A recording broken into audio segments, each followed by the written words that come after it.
My name is Washington-Paige, and this is my lower elementary for 3rd grade lesson plan video. I have to skip my introduction because my lesson is too long. I'm going to start now. Good morning, class. Thank you for coming. Today we're going to talk about the 5 W's. The 5 W's are who, what, where, when, and why. And we're going to talk about them today, and we're going to read a story. And what I'm going to do is I'm going to ask you these 5 questions so you can make sure that you understand what is happening in the story that we're reading. So we're going to talk about who. Who is the story or event about? That means if you have a character, what character is the story or event about? What means what did that character do? What did that character do? Are they singing? Are they running? What are they doing? Why is one of the harder questions. Why isn't always answered in the text? Why sometimes you have to put your thinking caps on and you have to answer based on what you think is going on. Why did they do it? Why did they do what they were doing? Where does the event or story take place? Where is the question about setting? So remember, setting is when something takes place, where or when it takes place. And when does the event happen? So these are our 5 questions.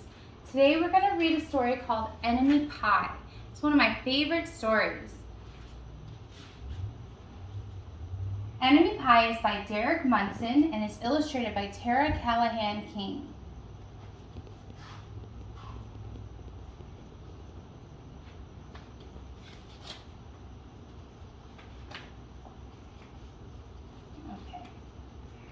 It should have been a perfect summer. My dad helped me build a treehouse in our backyard. My sister was at camp for 3 whole weeks, and I was on the best baseball team in town. It should have been a perfect summer, but it wasn't.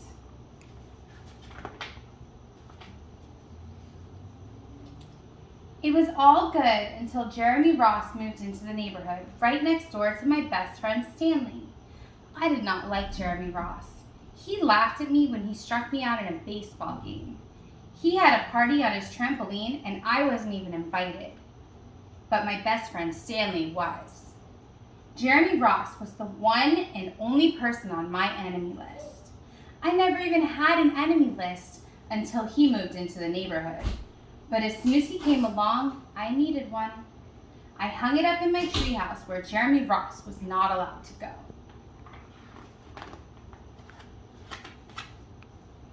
Dad understood stuff like enemies. He told me when he was my age, he had enemies too, but he knew of a way to get rid of them. I asked him to tell me how. Tell you how? I'll show you how, he said. He pulled a really old recipe book off the kitchen shelf. Inside, there was a worn-out scrap piece of paper with faded writing. Dad held it up and squinted at it. Enemy pie, he said, satisfied.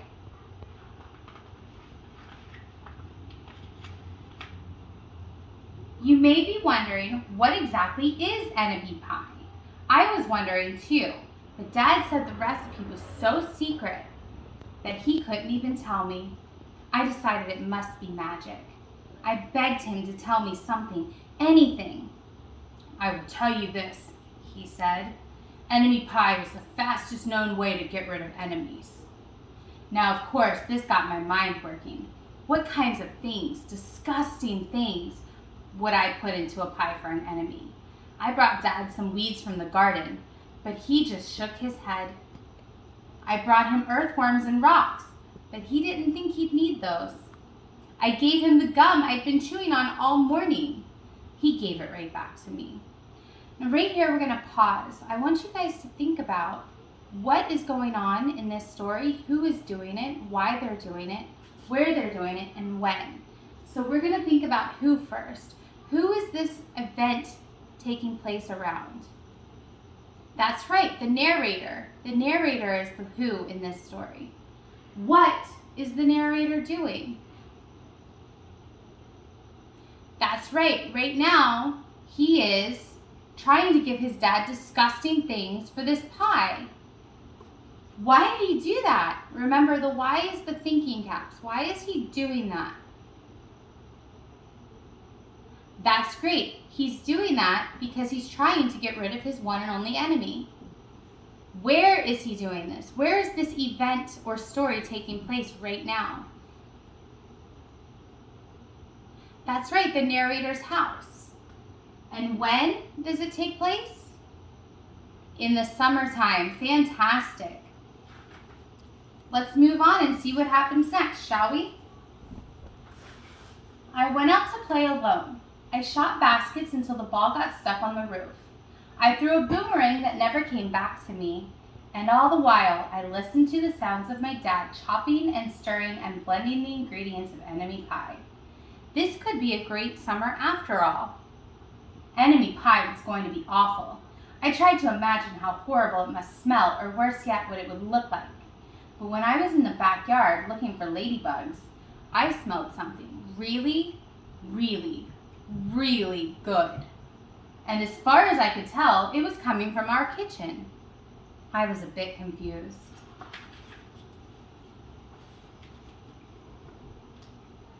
I went in to ask Dad what was wrong. Enemy pie shouldn't smell this good. But Dad was smart. If enemy pie smelled bad, your enemy would never eat it, he said. I could tell he had made enemy pie before. The buzzer rang and Dad put on the oven mitts and pulled the pie out of the oven. It looked like plain old pie. It looked good enough to eat. I was catching on. But still, I wasn't really sure how this enemy pie worked. What exactly did it do to enemies? Did it make their hair fall out or their breath stinky? Maybe it made bullies cry. I asked Dad, but he was no help. He wouldn't tell me a thing. But while the pie cooled, he filled me in on my job.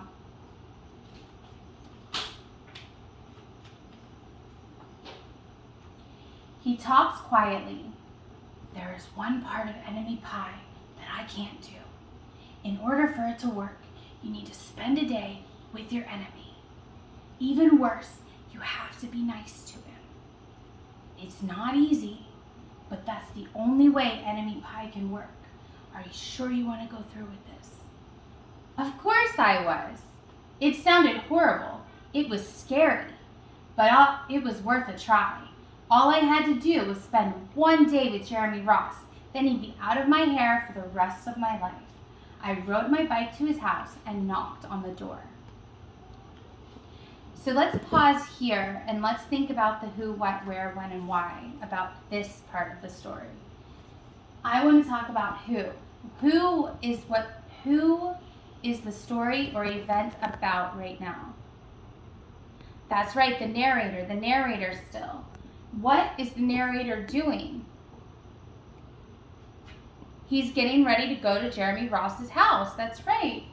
Why is he doing that? I thought he was Jeremy Ross's enemy. Why does he want to spend the day with Jeremy Ross? That's right, because his dad says that's the way to get rid of him. Where is he going? To Jeremy Ross's house. And when is this event happening? In the summertime. Good job. When Jeremy opened the door, he seemed surprised. He stood on the other side of the screen door and looked at me, waiting for me to say something. I was nervous. Can you play? I asked.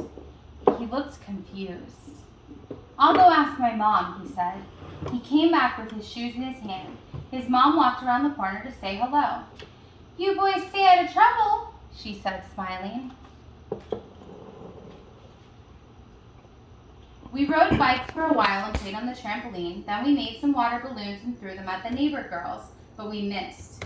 Jeremy's mom made us lunch, and after lunch we went to my house. It was strange, but I was kind of having fun with my enemy. He almost seemed nice, but of course I couldn't tell my dad that since he had worked so hard to make this enemy pie. Jeremy Ross liked my basketball hoop. He said he wished he had a basketball hoop, but they didn't have room for one. I let him win a game, just to be nice. Jeremy Ross knew how to throw a boomerang. He threw it and it came right back to him. I threw it and it went over my house and into my backyard. When we climbed over the fence to find it, the first thing Jeremy noticed was my treehouse.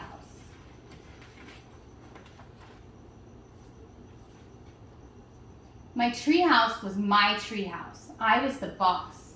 If my sister wanted in, I didn't have to let her. If my dad wanted in, I didn't have to let him. And if Jeremy wanted in, "Can we go in it?" he asked. I knew he was going to ask me that. But he was the top person, the only person on my enemy list. And enemies aren't allowed in my treehouse. But he did teach me to throw a boomerang. And he did have me over for lunch. And he did let me play on his trampoline. He wasn't being a very good enemy. "Okay," I said, "but hold on." I climbed up ahead of him and tore the enemy list off the wall.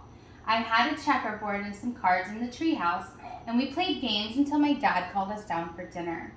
We pretended we didn't hear him, and when he came out to get us, we tried to hide from him. But somehow he found us. Dad made us macaroni and cheese for dinner, my favorite. It was Jeremy's favorite too. Jeremy Ross maybe wasn't so bad after all. I was beginning to maybe think that we should just forget about the enemy pie. But sure enough, after dinner, Dad brought out the pie. I watched as he cut the pie into 8 thick slices. "Dad," I said, "it sure is nice having a new friend in the neighborhood."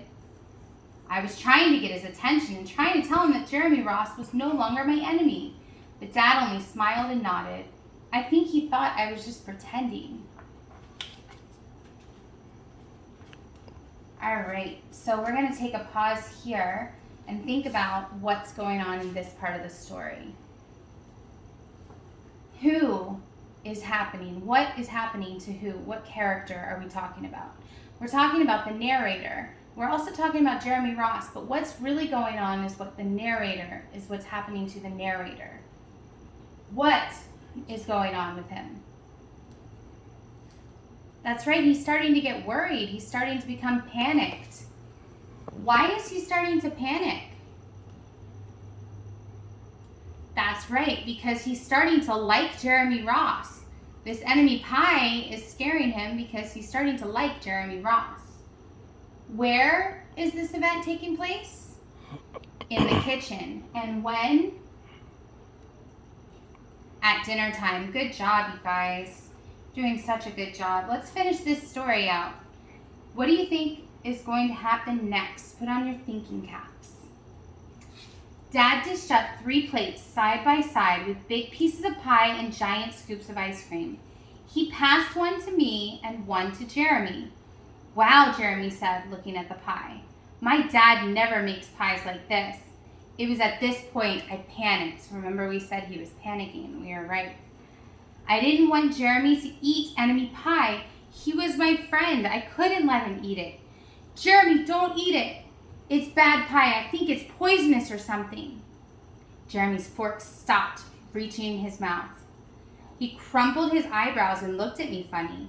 I felt relieved. I had saved his life. I was a hero. "If it's so bad," Jeremy asked, "then why has your dad already eaten half of it?" I turned to look at my dad. Sure enough, he was eating enemy pie.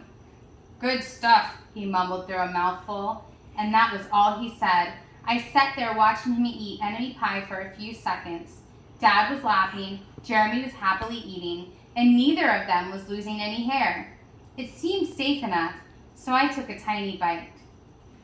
Enemy pie was delicious. After dessert, Jeremy rode his bike home, but not before inviting me over to play on his trampoline in the morning. He said he'd teach me how to flip. As for enemy pie, I still don't know how to make it. I still wonder if enemies really do hate it, or if their hair falls out, or if their breath turns bad. But I don't know if I'll ever get an answer, because I just lost my best enemy. Now, I want everybody to think about the story that we just talked about, and I want you to break up into your groups, and I'm going to come around with your graphic organizers, and I want you to fill in the who, the what, the why, the where and the when of this story. Talk amongst your groups and then get back to me, and I'll be coming around to check on you, okay?